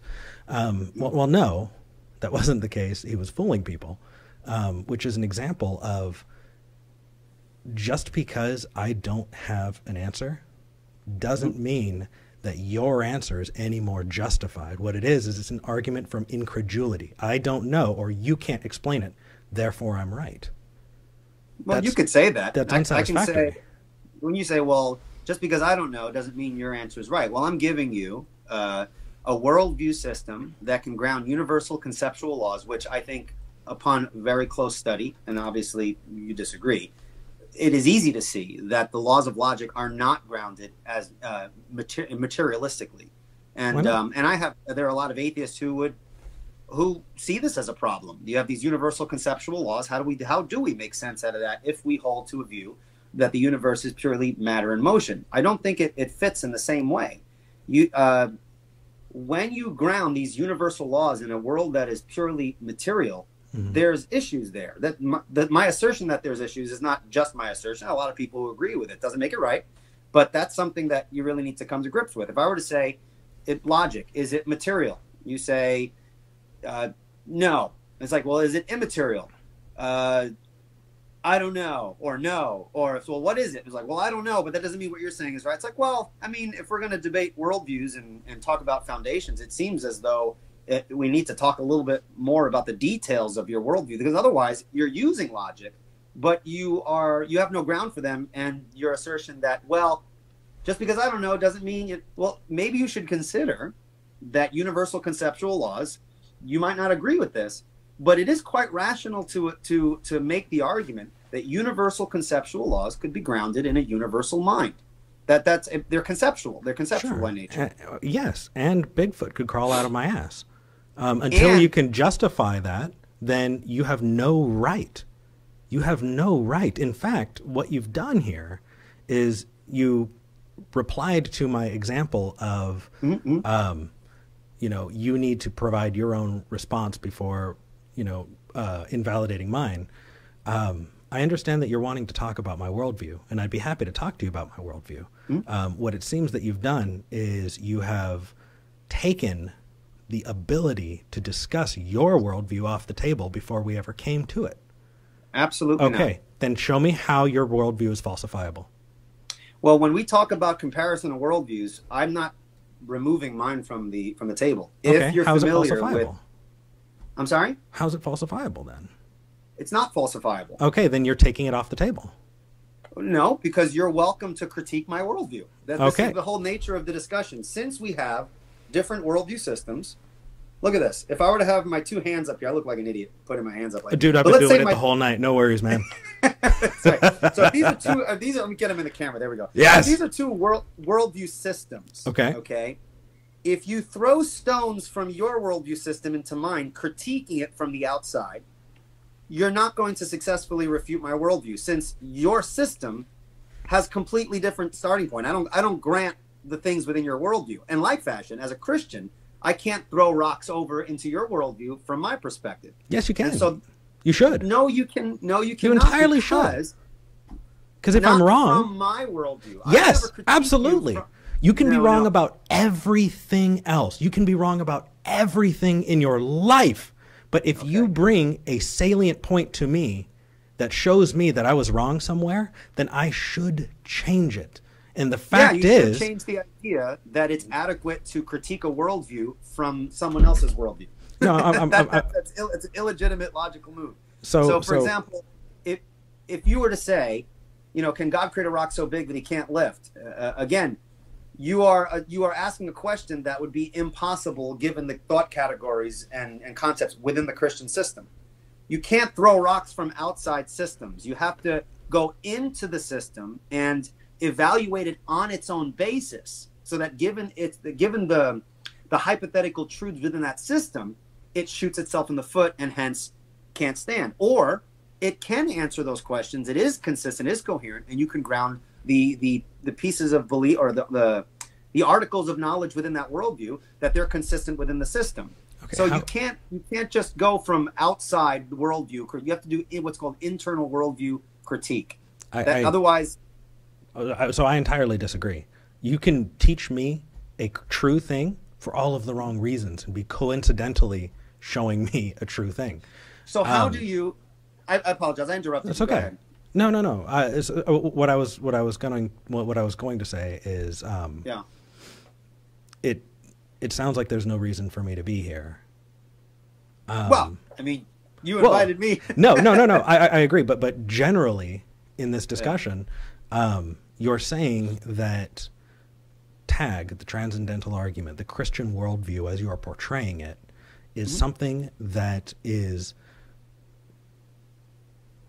absolutely justified, absolutely works, and you can't be wrong. And Eric, investigating it doesn't matter, because no matter how many ways I can bring it to you, unless I already believe what you believe, then I can't justify it. Somebody else who says that they believe in TAG, and honestly, what you could do is no true Scotsman, everybody else right out. If somebody says, well, here, I have a problem, you go, well, you obviously don't accept my worldview the way I believe it, and so I'm going to invalidate you. How do you get out of that bubble, dude? I don't think you're understanding the nature of transcendental arguments and the nature of worldview critiques. When I say, for example, that I argue transcendentally by the impossibility of the contrary, you can't ask me, could you be wrong, and me consistently argue transcendentally and say, yes, I could be wrong. Well, if I could be wrong, then out goes the transcendental argument, since the transcendental argument says my worldview is the necessary precondition. I'm sorry? Oh, no, I will hold on to what I was about to say until you finish. Go right ahead. Okay, I'm sorry. No. So when I say that, when I argue transcendentally, I'm arguing from the impossibility of the contrary. Now, whether you agree that one could argue successfully, that's the nature of the argument. So if I'm going to say that Christianity is true by the impossibility of the contrary, but then in the next breath you ask me, is it possible for your worldview to be falsified? If I say yes, it's possible, then I throw out transcendental argument. If it's possible, then it's not the necessary precondition. There might be a different precondition that falsifies my own. Okay. I'm just being when I say it's unfalsifiable, sure, I'm just being consistent at that point. So let's see, if TAG turned out to be not a good tool, would you stop being a Christian? Say again? If TAG turned out to be not a good tool, would you still be a Christian? Like I can give you bad tools, right? TAG is an argument. When I use TAG, I'm using an argument in regards to an entire system. Right. That's like saying, if Christianity were not true by the impossibility of the contrary, would you still be a Christian? Well, that you're basically asking me to conceive of my worldview in a way that it's not my worldview at that point. I believe an intrinsic part of the Christian worldview is that God is that necessary foundation, for logic and things like that. So, right, which has not been substantiated yet. Well, of course we have. There's a bunch of things we haven't gotten into, given I would say, given the, and I don't mean this in a negative way because we're having a conversation. Dude, given you're doing great. The disorganized nature of our conversation, we've jumped here and there and haven't really laid out. Although, I'll tell you, I think that people who are going to watch this are going to get infinitely more out of it than if we were taking turns talking at each other. I agree with you. So, while it may seem like a mess, the fact is people are going to be able to walk away with this with a whole lot more understanding, and I love that. I agree. So, by the way, I prefer these kinds of discussions because I think I heard you and I watched a little bit of a podcast, or it was a video, I don't remember, where you talked about the importance of being able to stop and say, hey, clarify. And I think that's important, especially with these topics. They're like really like sometimes top shelf metaphysics and epistemology. So I Well, completely agree with you. which is why whenever I talk about epistemology, I usually say your mental toolbox for understanding the world. It's the same thing, but more people are going to follow along. Right, I gotcha. When you talk about metaphysics, I try and specify what it is we're talking about. Otherwise, we're using a blanket term that kind of makes things hazy, and then all of a sudden people think, oh, well, they got to be true. It's got to be real because they're smart. And honestly, I think that leads me to where I was going a little earlier, and that is when I said you're using a bad tool, and then you said, well, you identified that as an argument. We can agree that there are some bad arguments just on their face, right? So ad baculum arguments, the argument from the stick. This is true, or I'm going to hit you, is not a good argument, right? Well, pragmatically, it is, because I win the argument. Yeah, but I'm not going to. I don't ascribe to the pragmatic definition of truth. I'm not even going to. Okay. Yeah. And honestly, okay, you almost got me on a tangent. Let's not do. Nope. Okay, so if I were to give you a bad tool, I can give you another one, ad hominem. Right? Don't listen to what he says because he's smelly. What his smell has nothing to do with the truth value of his argument, right? You're finding a way to invalidate them that has nothing to do with the claim. You can agree that that is a bad tool, right? That would be a bad tool, yeah. Okay, cool. And within my worldview, that's a bad tool. Well, I think we both are operating on the same understanding of logic. You're just scaffolding more on. Well, I'm acknowledging a broader system in which couches and makes sense out of logic. So, whereas it almost seems to me that you understand logic as kind of this, either something material, which that I really doesn't make sense to me, or why? Ask me questions about it. If it doesn't make sense to you, that's what I asked before. I don't know. I mean, what does logic look like in a materialist worldview? What does it look like? The same way it looks like to you. No, identity, non-contradiction, excluded middle. What does it look like, though? Remember I asked you about the laws themselves. When we say the laws, law of identity, non-contradiction, excluded middle, are those words pointing to a more fundamental reality? Got it. So, or are they conventions of words? We just put these words and we agree upon them and we use them. Right. So you Which are pointing. One is it? It's the latter. I feel like you're pointing at a map of the Shire and saying, is this a real place? And if this is not a real place, then there's no value to this map. Okay, when you use the Shire, not because it's a bad example, it's because I'm having difficulty following the analogy and then the point you're making. When you say the latter, which part? Is the rules pointing to something more fundamental? Or do we just have these linguistic constructions we call the laws, and on convention we agree on them and use them? Right. So let me try and so it's the second. It's the we creating these words. We're identifying. We're working on these definitions. So they're convention. And my example is you're pointing at the map of the Shire and saying, well, if this does not actually correspond to a place, then it is unintelligible. Well, no, as an idea, I can talk to you about the Shire. I can tell you about hobbits. So we can talk about things that have happened there. I can talk to you about Bilbo and all of that. That doesn't mean that the Shire is a place. It just means that we understand this concept together. Yes, but if that's what you mean, remember what I asked you. Do they refer to something more fundamental, or are they linguistic conventions that we agree? Now, you said that one. Now, are you then saying that, on your view, logic is a convention? Would that be different than saying that logic is an idea?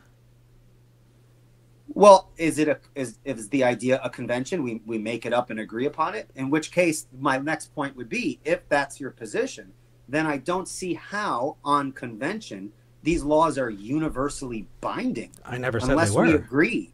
I'm sorry? I never said they were. Well, how could you possibly make universally binding statements ever, other than to define something into existence? Unless you're defining something as true, you are bound to this world that we're in, and you cannot justify, unless you give yourself special permission to do so, to say that you can do any more than I can. Your worldview that you're giving me cannot justify, because it is unfalsifiable by by your admission. This is why I'm having difficulty. If they're conventions, then they're man-made. Yes. If they're man-made, how are they universal, unchanging? I mean, I can just say it. Suppose I disagreed with you and said, well, 2 + 2 is 7. Okay. And even if everyone in the world disagreed with me, I'm not wrong on your view. That's my convention. No, so on your view, by definition, not it true. Wouldn't be Nope. Sorry? Nope. Okay, so if it's not true, that's what I'm having difficulty understanding. Because Absolutely. if they're convention, I'm not seeing how what I'm saying is not true if they're convention. If you could explain that for me. Absolutely. So I'm going to use the term atheist. Okay. Right? What is an atheist? An atheist is someone who does not accept the theist claim. Right? Atheism. It's the same kind of thing if I said I was an Bigfootist, or an Loch Ness monsterist, or an alienist, or a non-stamp collector, right? It seems like a word that doesn't make sense, because you don't really define yourself by what you're not. The reason that atheist is something that sparks people's attention is because theism is taking a very, very large front row seat in this society that we're living in. People are using it as justification for things. And there are a lot of justifications that I'm sure you would agree with me should not be used with religion, right? Talk about the Westboro Baptist Church, right? They're using what they feel that their religious view is to hate on gay people and condemn soldiers who were sent back from war after they died. When theism stops being something that people can batter each other over the head with, atheism will be a concept that makes just as much sense as non-stamp collecting, and I'll need to find a new job, and I'd be fine with that. I'd be happy with that. But the thing is, that term has a purpose, and we're using that term. Does that mean that there is something intrinsic in that term? No. We can define it, we can give it a different word, and that's fine. In fact, in all cultures, in all different languages, we use different words to describe things. Sure. The only reason that we're able to move forward is because we agree on those definitions. If you don't agree on an idea by yourself, cool. You're not going to have a good time navigating the world that we're in. But that doesn't make you just as right. Right. Making a definition on convention, what we're going to call this word atheism, is not the same as asking the question as to whether the laws of logic are universal and binding. If the laws of logic are not universal and binding, but are conventions, then people could have different conventions, and you could not say that one person's invented convention is wrong. So 2 + 2 = 10. You can't say that that's wrong, even if everyone in the world disagreed with me. And that would be related to the knowledge question. If that's your view, how can we actually know anything? Right. Because I could be using different laws, and you might disagree, and everyone might disagree, but you couldn't say I'm wrong. On your view, it would almost seem as though it undercuts knowledge. So again, that's just an appeal to that's scary. It's an appeal to consequence. It's not. It makes the review irrational. No. Why is that the case? Why is it the case that just because we decide on what words are, they have no value? Because you are That's not what I'm saying, Eric. Okay. That's not what I'm saying. Because you're throwing out words because I don't have a God view. Now tell me why that is, and why I should believe you. Eric. But Eric, it's not. What I'm saying is, what we're talking about is logic. If that's your understanding within your worldview of these logical laws, then it destroys knowledge. Since I can just operate on a different convention, you can't say I'm wrong. Yes, I can. No. Yes, I can. But you don't know that I'm wrong. Oh, then good luck living in the world. Have fun with that. I can deal. If someone's willing to live in living inconsistently with everyone else, yeah. But the issue is truth. On your worldview, on that view of logic, Could you know anything to be true? We both have the view? same relationship to truth.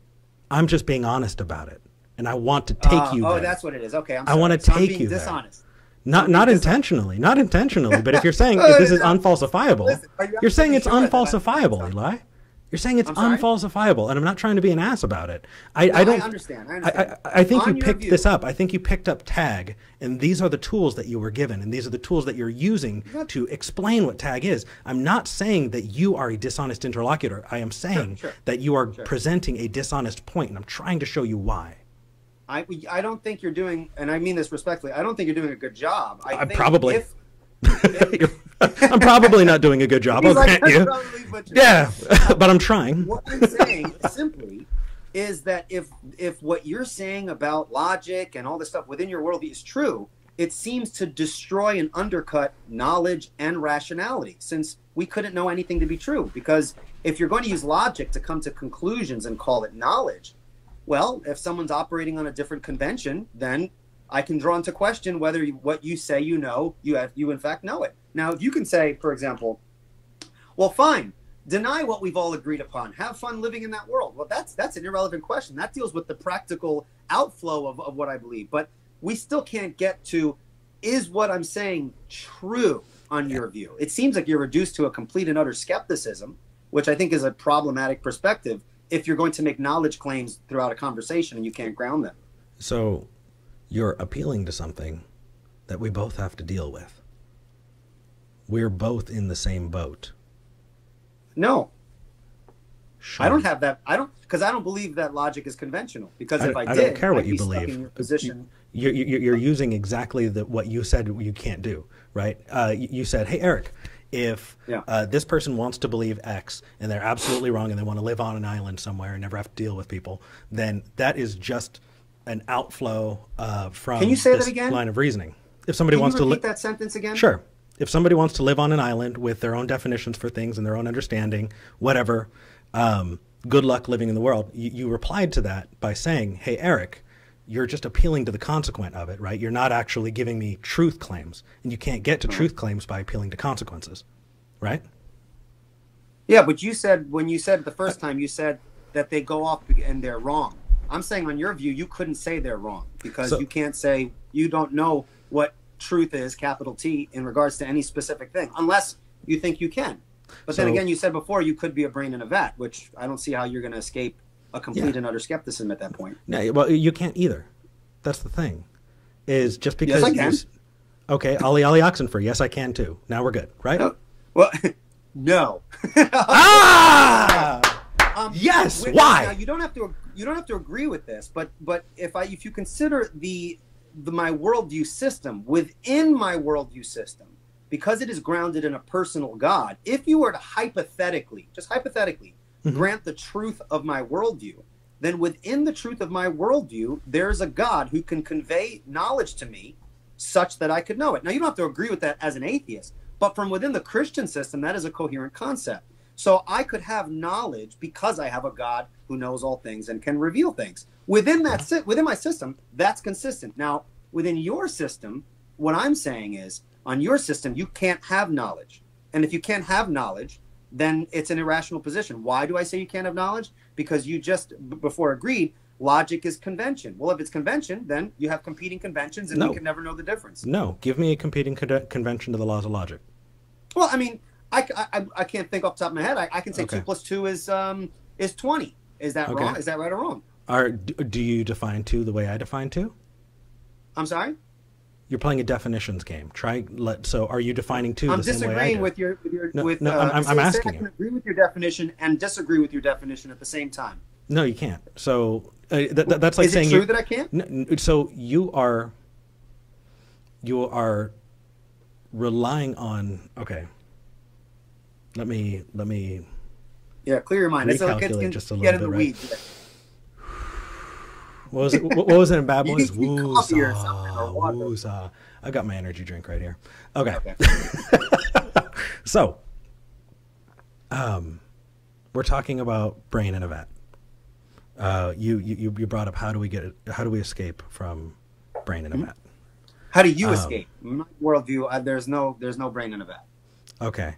I disagree. Unless you can verify it, all it is just saying a thing to say it. You don't have to agree with it. Within my system, that Okay. notion is not coherent. I'm asking within your system, how do you escape it? I only care about truth. Shouldn't you only care about truth? So we're investigating your system here. This unfalsifiable system, right? There are a ton of things within that system that I can pick apart. But if you're taking the whole thing, then would it be intellectually honest to say, hey, Eric, if you can point out a flaw in this whole, then that whole is no longer justified to stand as a whole? Well, you'd have to pick out a flaw that Right. is an essential feature of the coherence of that worldview. Right. What you're just saying right there, if you were to say, yes, I'm going to try to do that, then you're agreeing with me at the beginning that in order to refute a worldview, you have to do an internal critique. What you just expressed there is itself an internal critique. Some people have tried to do that. Here's an internal critique of the Christian worldview. Yes. The Christian worldview says that God is good, there's evil in the world. How do you reconcile that? Right. The Well, Trinity. How can God be 3 in 1? But that's no longer that's no that's longer contradiction. seeking. I'm sorry. That's no longer giving a truth claim. That's evaluating somebody else's claim. That's right. Right. And when you evaluate it and show it to be logically incoherent, then you've now shown that it's false, since logical Okay. incoherencies can't be true. Okay. Perfect. Does God speak to Christians? I'm sorry? Does God give Christians special knowledge? Yes, in Scripture. Okay. How can you tell the difference between somebody who's hearing voices or hearing God? Well, as Scripture being our standard, we have to compare what we think we're hearing with the truth of Scripture. Sometimes it's clear, sometimes it's ambiguous. God speaks to us, but that doesn't mean He's always speaking to us at every moment. He's given us His Word, and we're called to learn it and to apply it in our lives Okay. the best that we can. Could somebody hear a voice in their head that is coherent and accidentally think that they believe they heard the voice of God? Well, it depends. Now, we're dealing with the metaphysics of how God conveys knowledge. I'm not sure exactly how that works. I mean, for example, there are things within the Christian worldview that we can know to be certain, and there are things that are, we call it in theological language, like the mysteries of God. When I look at the Bible, it is God's revelation, but there are certain things that God hasn't revealed to us, and the Bible even says that. And when you ask questions that relate to things that He hasn't revealed, I couldn't say with any in any definitive fashion. Within my worldview, there is an allowance for areas of mystery. How do you reconcile a completely sovereign God with human free will and responsibility? That's a tough one. The Bible doesn't go into it, so we create philosophical constructs to try to understand those in various ways. But to point out those various tensions, because they're not included as a revelatory aspect within our worldview, that's not one of the things we can claim to know with certainty. In my worldview, we can know certain things. I'm not saying we can know everything. That sounds like I don't know. I could have said that, but then Okay.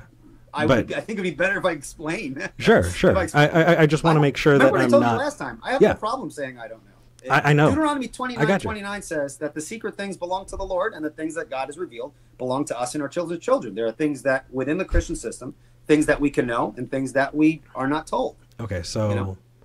I brought up something that's inconsistent. We can actually go back on the record, and you actually used the word mystery, which is you Bible appealed uses to mystery. You appealed to mystery to answer. Yeah.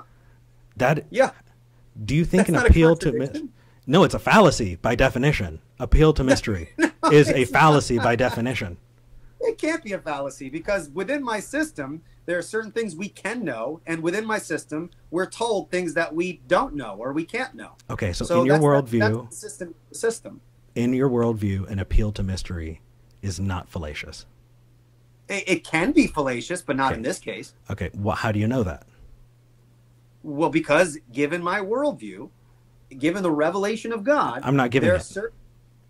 But you can say according to my worldview. You can say according to my worldview. Hypothetically, given my worldview, if you want to use that kind of language, I'm assuming. Here's the thing. I don't think you are fully understanding the nature of an internal critique. You almost got it, and you asked a good question. But when I say given my worldview, what I'm assuming is that if you assume my worldview, I know you don't believe my worldview, but if you assume my worldview, this appeal to mystery makes sense, just as this appeal over here to knowledge makes sense within my system. Now, you don't have to believe the system, But you can't critique my system from the outside of it, because that's an external worldview critique, and that's an illegitimate and illogical move. You wouldn't be able to draw any good conclusions by evaluating my worldview based upon your worldview, because we have different paradigms. Okay, so could I say, using that logic, you have no right to critique my worldview because you don't have it?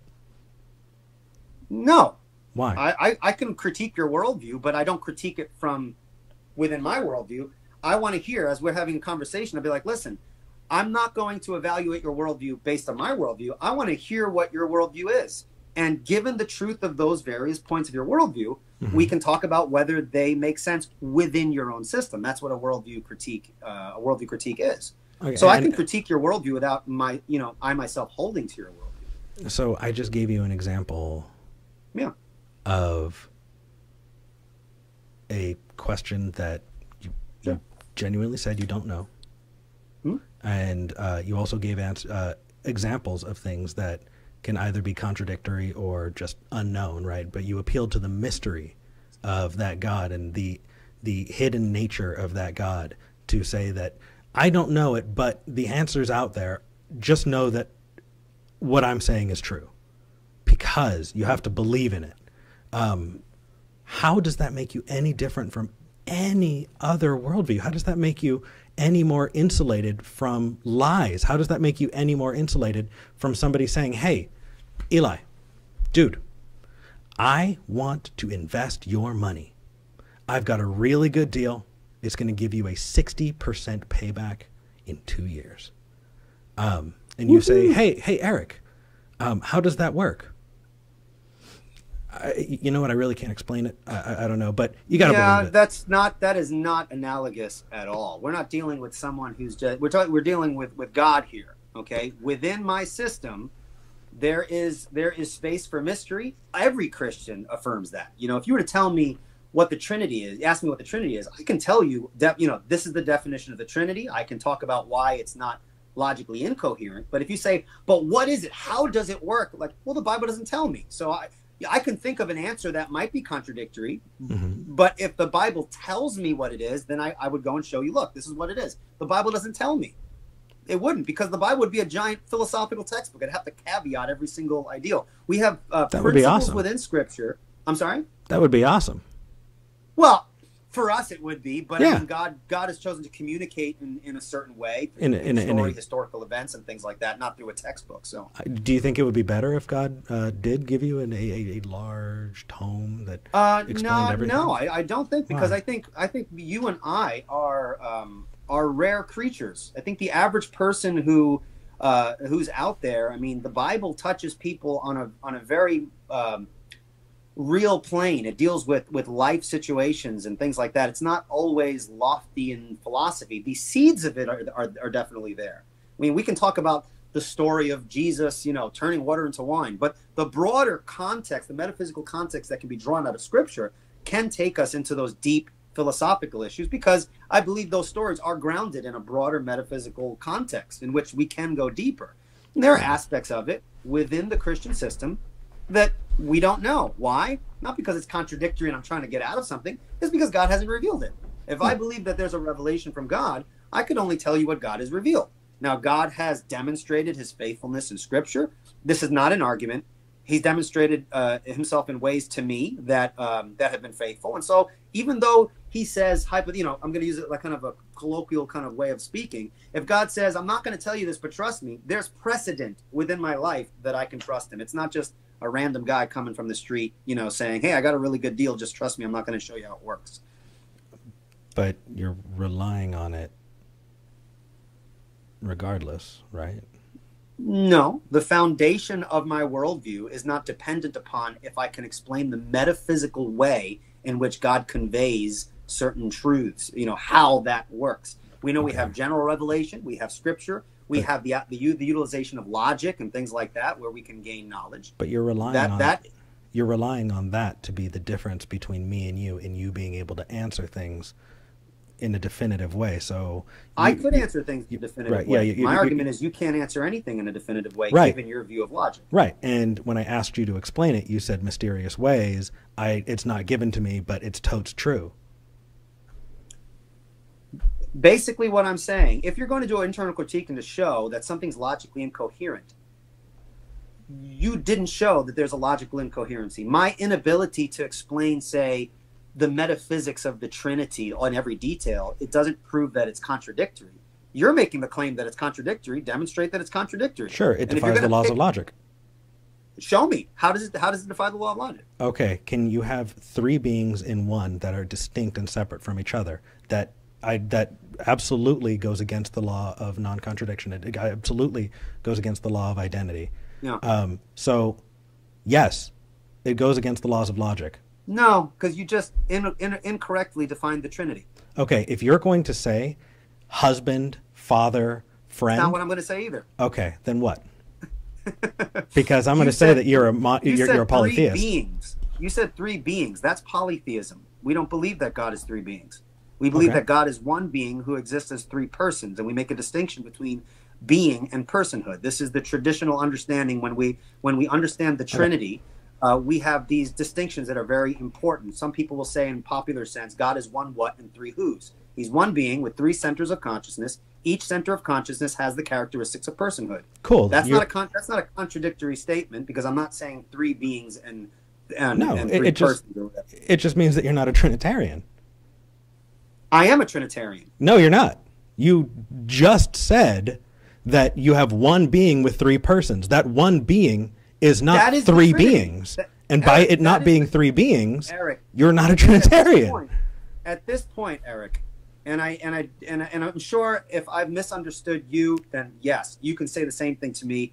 Hey, here's my view. Look into this and get a grip on it. Maybe we can come back and talk about it. That's fine. Yeah. But the way you've just expressed the Trinity, you don't know what the Trinity is. This is the Orthodox view of the Trinity, that God is one being who exists as three persons. That's the Orthodox doctrine of the Trinity. I'm not a oneness Pentecostal where we hold to some form of modalism, that God is one being in three manifestations, kind of like a father and a son. And that's not what I'm saying. Those are heretical views that Christianity rejects. We never say that God is three beings. That's polytheism. He's one being, but he is tripersonal. And we make a distinction between being and person. So just as a point of correction, that's what the Trinity is. That's not a weird view. That's the Orthodox view. No, I understand that. I was raised a Christian. I get it. Sure. Can you give me an example of something else that has multiple persons?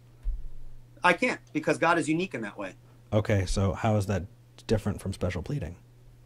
It's not special pleading, because there's nothing that is violated in the laws of logic to say that there is one being that exists as three persons. Show me how that violates logical laws. I'm not saying God is three beings and one being. That's a logical contradiction. Then show me what's different between a being and a person. I'm sorry? Then I'm not understanding what's different between a being and a person. Yeah. Well, when we explain the Trinity, when we talk about the being of God, we're talking about the whatness of God. What is God? Well, he's a being. The nature of his being is that he has three centers of consciousness. How do I know this? Well, if the Bible's true, this is revealed to us in Scripture. Otherwise, we wouldn't be able to know about it. How do we know this is revealed in Scripture? Well, if you grant Scripture, it clearly teaches that there is only one God, right? Deuteronomy 6:4, Hear, O Israel, the Lord our God is one. Yet there are three persons who are called God. The Father is called God in various places. The Son is called God. Jesus claimed deity for himself. And the Holy Spirit is called God. How do we know they are three persons? Well, the Father gives personal attributes. He speaks and is described as a person. The Son is described as a person. The Holy Spirit is attributed in Scripture having personal attributes. And so when we take the idea that there is one God, but then we see how he's revealed himself in these three persons, that is how the Trinity is derived. We derive that from a systematic approach of looking at all of what Scripture has said and what God has said about himself. And we come up later on with some of these philosophical terms to couch these biblical principles. And so that's how we derive the doctrine of the Trinity. I get that. Okay. I do. That doesn't take away from saying this is a unique quality of a character that I don't have anything but the claim of it existing to justify that it is a possibility, and therefore it's correct. I don't. No, that's not what I said at all. Then please. Here's what I'm saying. I mean, I understand the history. I understand where he derived it from. No, I get that. I'm with you on it. I got you. Well, I'm saying that it's unjustified. No, what was the claim? What were you just trying to do a few minutes ago? You were trying to, correctly, by the way, I think I agree with this tactic you were using. You were trying to internally critique my worldview. And you were trying to show an article within my worldview to be logically inconsistent. What example did you use? You used the Trinity. And basically what you used another example too. Basically what I was trying to show you is that it's not contradictory. And so you have an internal critique, and I've clarified my position, showing that it's not a valid internal critique because it doesn't violate any logical laws. The fact that God is unique is not special pleading. If God is God, yeah, he's going to be unique in certain ways. There are certain attributes that he has that we don't. Within the Christian system, God is omniscient. I'm not. I'm rational, he's rational, but he's infinitely more rational than I am. In theology, we make a distinction between what we call the communicable attributes of God and the incommunicable attributes of God. Are you familiar with that, with those terms? So I'm with you, and at the same time, I got to ask you a question here. Sure. Eli, what you said, and please correct me because sure, this has happened more than once in this conversation. Okay. Where I brought up a problem, and your response was, well, you're bringing me your outside view, which has no justification on talking about what my view is, right? And yeah, that's not what I'm doing. So how am I messing this up here? Because I am critiquing a thing that doesn't make sense, but you're invalidating it by saying that I'm critiquing it and I don't have your worldview, so it doesn't count. That's not what I said. Then help me, please. Yeah. What I'm saying is that I stand by this. You can't critique my worldview from your worldview, but what you were just doing a moment ago, you were correctly attempting to internally critique my worldview. You were hypothetically saying, okay, you guys got this idea of the Trinity. How is that not illogical? And so in my response, we'll say, well, show me how it violates the laws of logic. And then you responded with an incorrect definition, which violated the laws of logic. And I pointed to you that that's not the definition. And so I gave you a definition which doesn't violate the laws of logic. And so that is an adequate response to your attempt to correctly internally critique my worldview. I'm not saying, I'm not saying that you're not justified in trying to critique my perspective. But it needs to be internal critique. It can't be external critique. It's irrational for me to externally critique your worldview. If I want to know your worldview is false, I want to grant the truth of it and see, okay, does this make sense? Because if it's logically incoherent, by definition, it's false. But you've already said that mysterious ways is an acceptable out. And in the specific areas, sure. And that your worldview is unfalsifiable. Okay. So in doing so, it sounds like there's no point in the conversation. Because what it sounds like to me is, and by the conversation, I'm not talking about people learning about it. I'm talking about changing your mind at that point, right? Having you evaluate this. If mysterious ways is acceptable and I can't be wrong is where you're starting, then tell me if I'm wrong. Well, when you say, it seems like you have a problem with me saying I can't be wrong. If that's your problem, then you're basically just having a problem with a transcendental argument. No, I'm having a problem with you and your argument, right? I'm not having a problem with the argument itself. I'm using a transcendental argument. So you're not having a problem with, you're having a problem with transcendental argument. What is my argument? That the Christian worldview is the necessary precondition for knowledge. Now, you don't have to agree with that. But if that's my argument, then I'd be inconsistent if you were to ask me later and say, could you be wrong? And I say, well, yeah, I could be wrong, but I don't think I'm wrong. If I were to say that, I'd be inconsistent with the nature of my argument. Because I believe the Christian system is the necessary precondition. Can any Christians be wrong? I'm sorry? Can any Christians be wrong? About what? Anything. You of course, yeah. Okay, Give me a math test and I'll show you my fallible nature very quickly. Okay. I'm not claiming infallible knowledge in everything. But just this. That's not. yeah, there are certain things that we could know when we argue transcendentally. We can know by the impossibility of the contrary. One of those things is the universality and invariant nature of logic.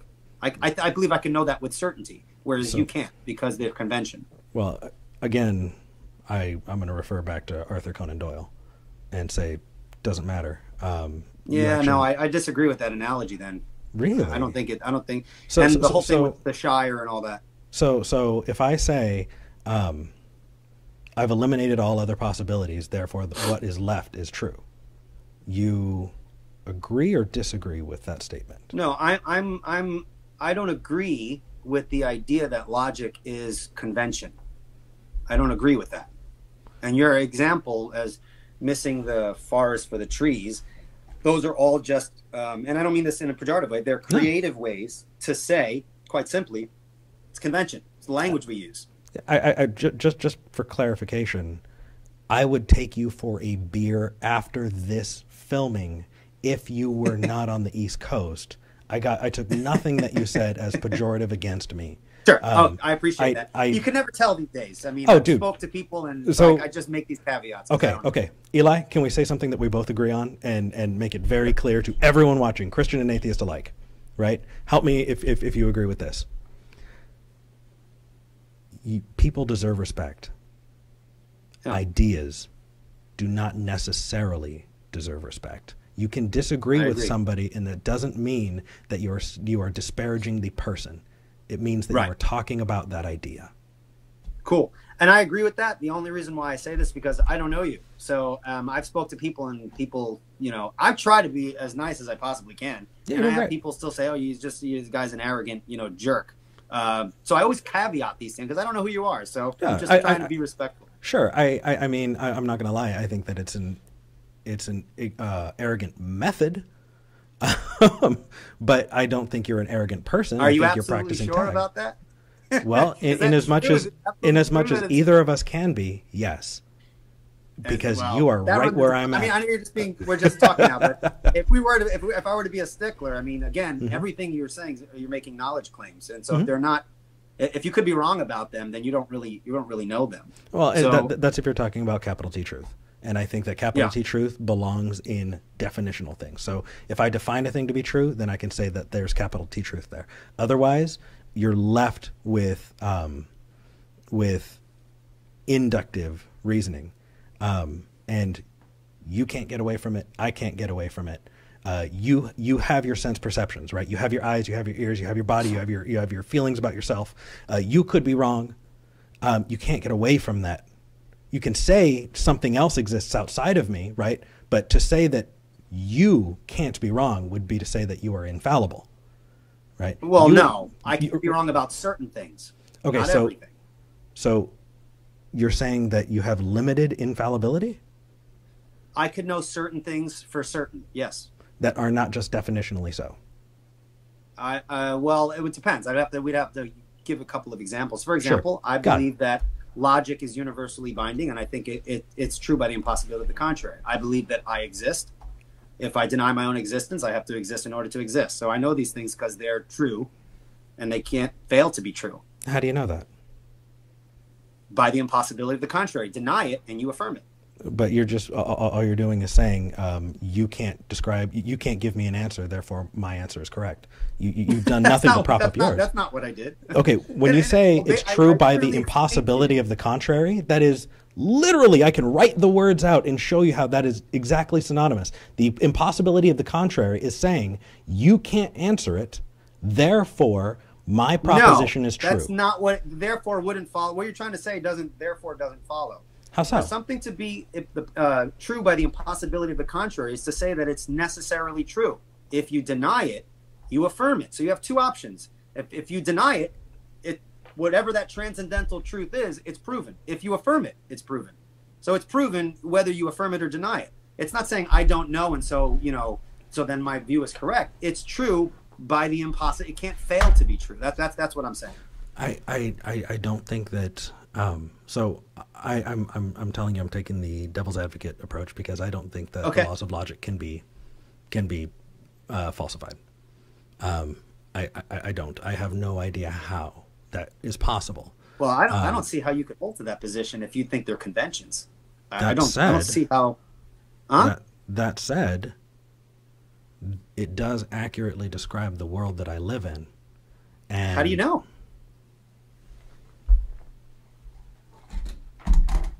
I can't see. You have to turn the camera. Sorry, mouse.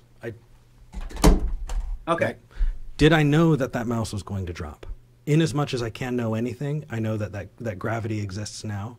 It existed yesterday, and it will exist tomorrow. In as much as I can know anything. And what can you know about anything? On your view, you could be wrong about everything you just said. You're absolutely right. I can also be wrong about my bank account. That doesn't mean that I have to throw it out because I don't have capital T truth. Because you don't have to throw it out. What I'm saying is you're going to believe those things, but you have no justification for holding them to be true within your system. Now, as a Christian perspective, I believe I believe you know things that you say, well, I don't know if I know them. I actually think there are certain things you can know, but not given your own worldview system. Your worldview system cannot couch truth with a capital T. It just can't. So if you could be wrong about everything you think you know, it seems to follow that you don't know anything because you could be wrong. So, I think that should be the approach that we all have to everything. I could be wrong. I'm going to make sure that I'm listening and available to learn if I'm wrong so that I can correct. But wait. Can I interrupt you? I do apologize. And it's okay if you want to finish. I don't want to interrupt you. So, well, I want to point to something that you said. Okay. And so if you want to chime in, please do, because I'm going to point us in a direction that I think is a good place to finish. Sure.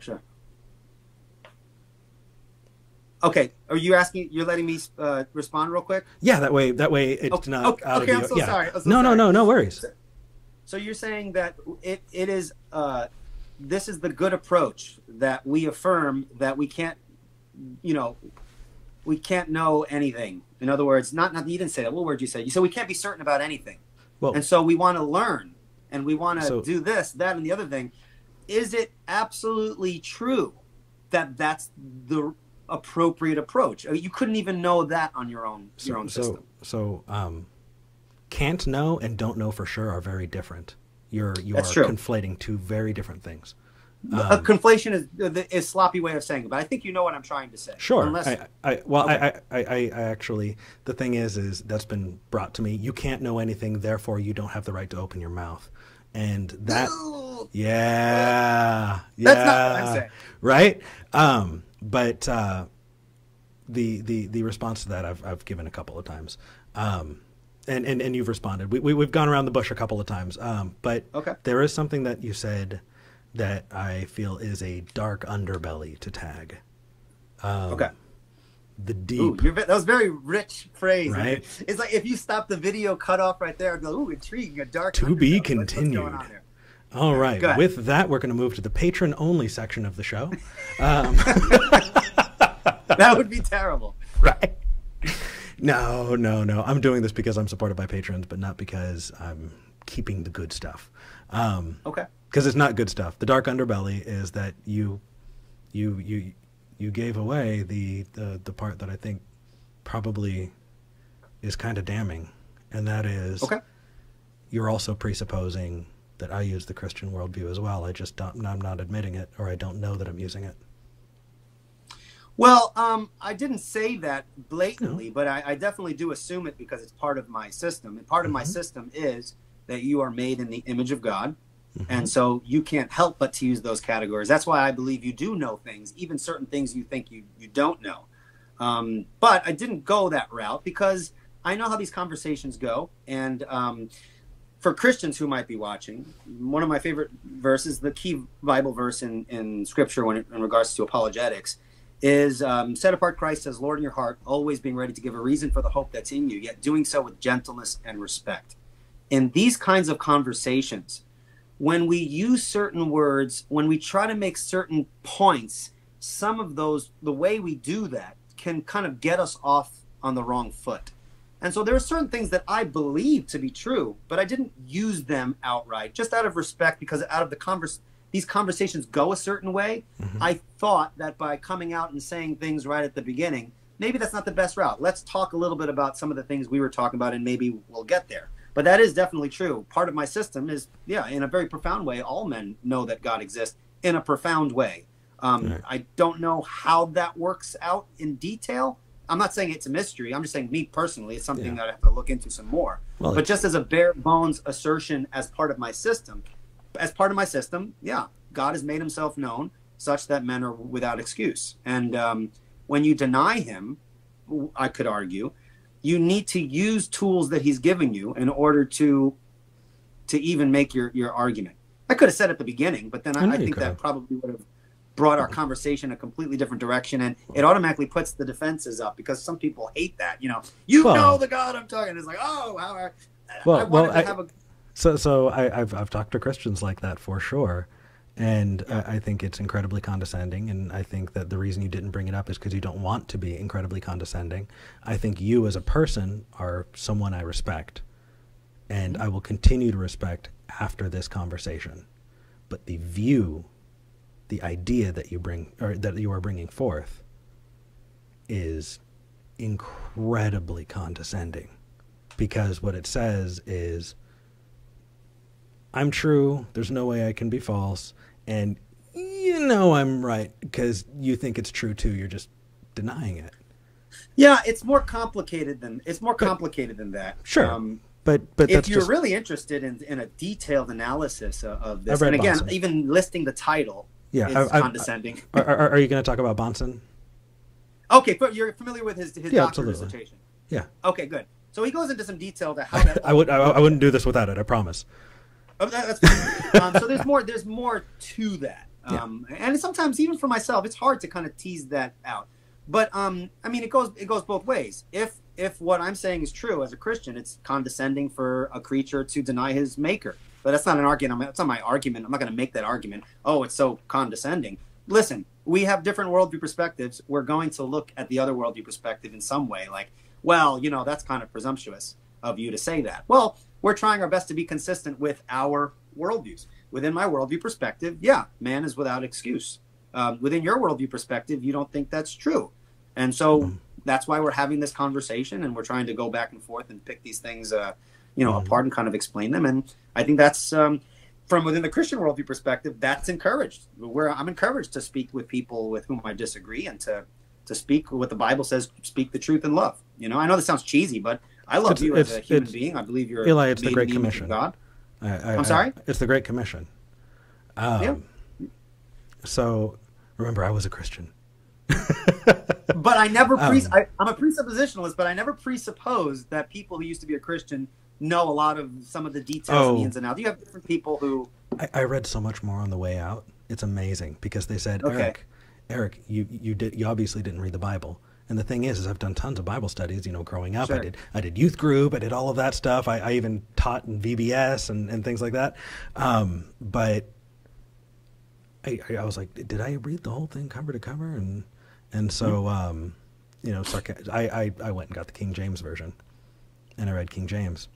And they're like, okay, did you read it? Yes. And I started talking. They're like, wait, did you read the King James version? I was like, yeah. They said, you can't read the King James version. You have to read NIV. Okay, so I went and got NIV. Well, don't do the NIV. You need to do the ESV. Everyone knows that the NIV is the not inspired version. That's what it is, so. Yeah, totally. God is making this real easy for me, man. So you knew exactly where I was going, and really what it was doing is it was finding ways to write me off without talking to me. Because, I mean, if doctrinal issues and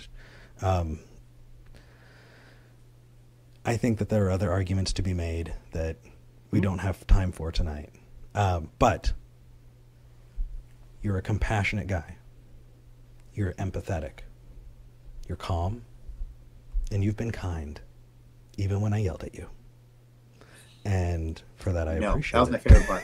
Right? And I appreciate that. And because of that, I would love to talk to you about other things other than tag, because we ran around on this circuit for a long time. And sure.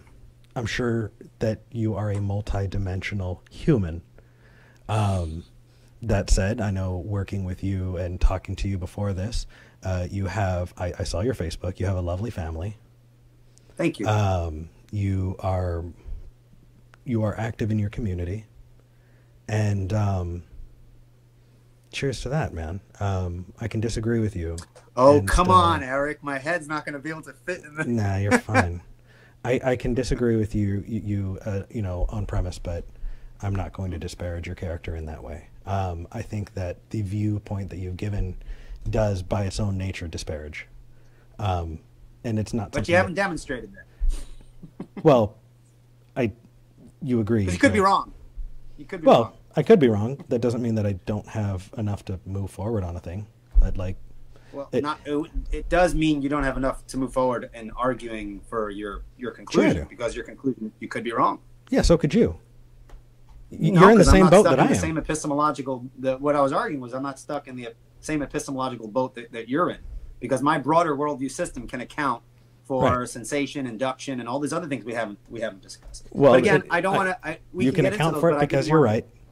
Because you're right. Because you're right. If that's the way you see it, what that says. And by the way, before I say this, thank you very much for that. And I do strive to be respectful, because one of the things that have gotten me very upset as a presuppositionalist is that presuppositionalists will tout the Bible as their ultimate standard, and the Bible this and the Bible that, and the Bible's true and the impossibility of the contrary, and by what standard. Yet the manner in which they conduct themselves is itself unbiblical. They will do it in a spirit of argumentation in a negative kind of way, speaking in condescending fashion, being insulting, and things like that. It's very possible to defend the Bible unbiblically, and I think unfortunately, a lot of presuppositionalists that I've known about and listened to have done that, and so. I apologize if I ever come across that way. That's not something that's inherent to the system. That is people who need to really get back to what the scriptures teach in regards to how they should be conducting themselves. So just want to throw that out there. Absolutely. I'm just having a mental image of getting you and Darth Dawkins together in a room and sitting you both down, and then getting popcorn and just joining in the live chat and talking while you're talking, you know, just enjoying that. But the fact is, we're platforming each other. Mm-hmm. We are. William Lane Craig is not going to live forever. Other apologists are going to be needed. This conversation will continue. The fact is, if I'm going to have a platform, I'd like to use it to at least encourage non-assholes, because I want people to make their minds up based on the content and quality of our argument, and not on, well, that guy just seemed like a jerk. So with that, Eli, do you have anything else that you want to say before I let you go? I do have more coming up for everybody else, so do not click away, because I've got more. But yes, Eli. Sure. Just real quick reminder, anyone could find me on Facebook. It'd be really helpful if people subscribe to my YouTube channel. I know even if you disagree with me, I'm sure I'll say something that might be helpful to push the conversation forward. And just as kind of a cherry on top, I do appreciate this conversation. You too have been very respectful, and I really do appreciate that. And it's really interesting and fascinating to hear a little bit about your background and things like that, and knowing that you came from a church and things like that. From that perspective, it's very helpful to kind of personalize you. You're not just a face on a screen. It kind of gives me a little bit of insight into some of the things that you've gone through. So my prayer for you, and I know people will probably say this all the time, is that you come back to the truth, by God's grace. We don't have to debate that issue, but I do hope that through these conversations and what appears to be just a genuine desire to find the truth, I do pray that you do find it. So those are just my last words. I do appreciate this conversation, man. If I get there, I will have gotten there honestly. And if I didn't get there, then it's Because you got to put me there. Bye!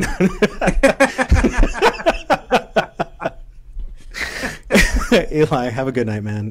It was good talking to you. All right. Same here, brother. Take care. Bye. Bye-bye. All right.